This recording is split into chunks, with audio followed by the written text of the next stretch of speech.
It's time to take out the trash.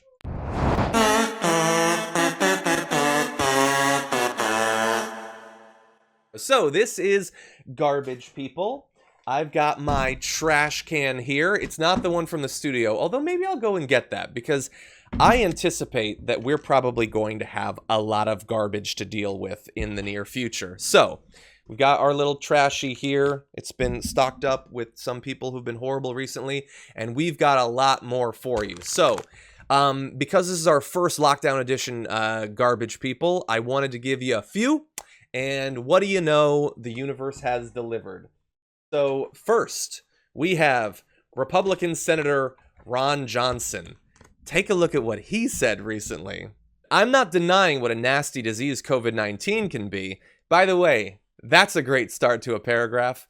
But he goes on to say, and how it's obviously devastating to somewhere between 1 and 3.4% of the population, but that means 97 and 99% will get through this and develop immunities and will be able to move beyond this. But we don't shut down our economy because tens of thousands of people die on the highways. It's a risk we accept so we can move about. We don't shut down our economies because tens of thousands of people die from the common flu. Getting coronavirus is not a death sentence, except for maybe no more than 3.4% of our population, and I think probably far less. Whoa. Any one of those sentences probably would have resulted in you being in the trash. So I'm gonna put him in there for right now, and here's why. If 3.4% of our population dies, that's millions of people. He's talking about it as if it's some sort of silver lining that only 3.4% might die. No, that's horrendous. And if we have to take drastic actions to make sure that that doesn't happen, that nothing even approaching that happens, I think that's the reasonable thing to do. I'm going to extend a lot of goodwill to the American people and say that they probably agree with me, that that's probably the reasonable thing to do. But this is a senator telling people, just get used to the idea that millions are going to die, honestly. Like, are we really going to damage the economy over that, over millions of deaths? That's honestly, that feels a bit like what Donald Trump has been saying, the over concern for Wall Street and the strength of the economy, quote unquote, rather than worrying about the American people, about actual people. And by the way, he says there, it's a horrible analogy too. We don't shut down the economy because tens of thousands of people die on the highways.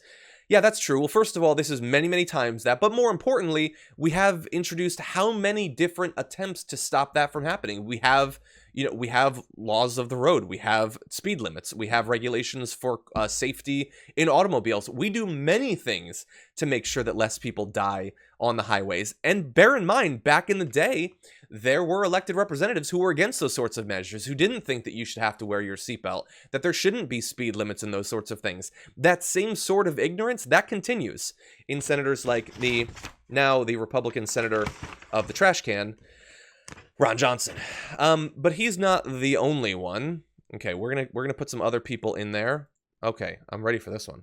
Okay, let's see. Okay, we got Don Young. Okay, Don Young, why does he belong in there? Well, Don Young skipped a vote on the coronavirus relief bill to go to an NRA fundraiser.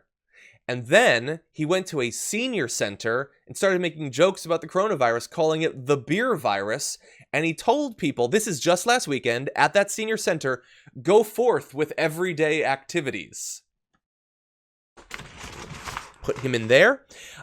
Seniors who are in a place designed to provide quick access to healthcare for them, which we know have already been devastated in some places. Washington had, outbreak of coronavirus that killed many at one of these sorts of centers. He goes there after raising money from the NRA and tells people, don't listen to this stuff about self-quarantine. Just go about your regular day. Go to shuffleboard, play some poker, do some bingo, whatever. This is what we have. This is what we're dealing with. Senators and representatives who fundamentally do not take this seriously. And they're not the only ones. This is Representative Andy Biggs. So he voted against the Families First Coronavirus Response Act. Do you want to know why? Well, he did an interview on Monday with the conservative Christian group, the Family Research Council, and he voted against it on Saturday because it included provisions for domestic partnerships, including same-sex relationships. So look, it's not that he's against the bill or against helping the American people, but it talks about gay relationships. That is a line too far for Andy Biggs when it comes to making sure that people don't die, that those who are losing their jobs, businesses are shutting down, that we get relief to those people. It's not that he doesn't care about that. It's that he just cares about discriminating against the LGBT community a little bit more at this point. But you know what? What's that? 3 people that we've just put in there? I think there's probably more room, I think. So let's put a whole bunch of people. Republican senators on Wednesday teamed up to kill an amendment introduced by Democratic Senator Patty Murray that would have expanded paid sick leave to millions of U.S. workers left out of a bipartisan coronavirus relief package. Every Republican present for the vote, 51 in total, voted against the amendment, while every Senate Democrat voted in favor. Look, I'll have words for the Senate Democrats in just a minute, but I think we need to put... Can you see this? I don't know if you can see this. That's all of them.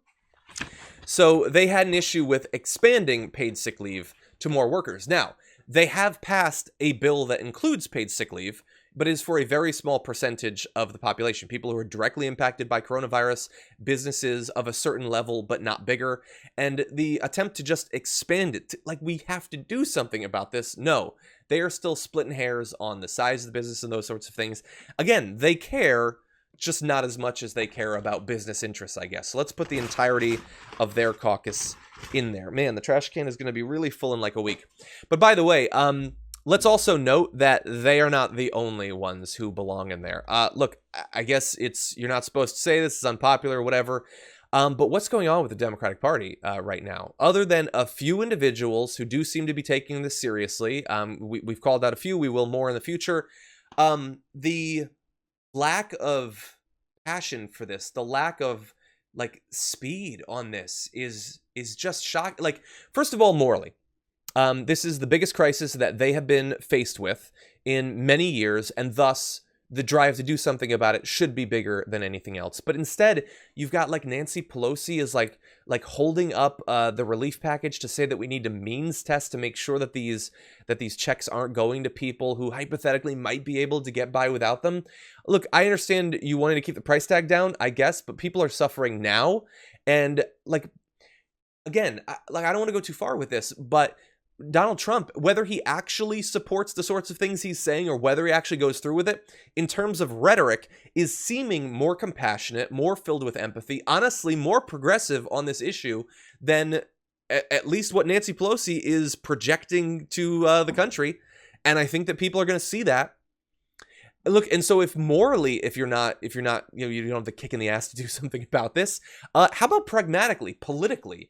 This is a crisis, both objective and made worse by Donald Trump's rhetoric and his lack of action. The fact that he wasted literally months. This is an opportunity to both do what is right and to have the country see that you're doing what is right. And they're wasting that opportunity. They're allowing Mitt Romney to seem like a progressive when he's the one, out in front talking about UBI. Now, that's not to say that there aren't a lot of Democrats who are supporting that. Certainly there are. And Bernie Sanders' plan goes way further than the rest of these. That's why he does not belong in the trash. But the Democrats have got to get together, and they've got to come together in terms of their messaging and their priorities. They are bungling this opportunity. It is definitely going to end up hurting many, many people, lots of whom probably identify as Democrats. And so, look, there's some individuals that have gone above and beyond in terms of belonging in that trash can. But right now, the vast majority of our elected representatives still, no matter what they say when they do interviews, they are fundamentally not taking this seriously. All of the little roadblocks and the little, I worry about this. Hey, let's take it easy because we got to deal with this. All of that stuff shows that they might want you to believe that they're taking it seriously, but that's not what I'm seeing.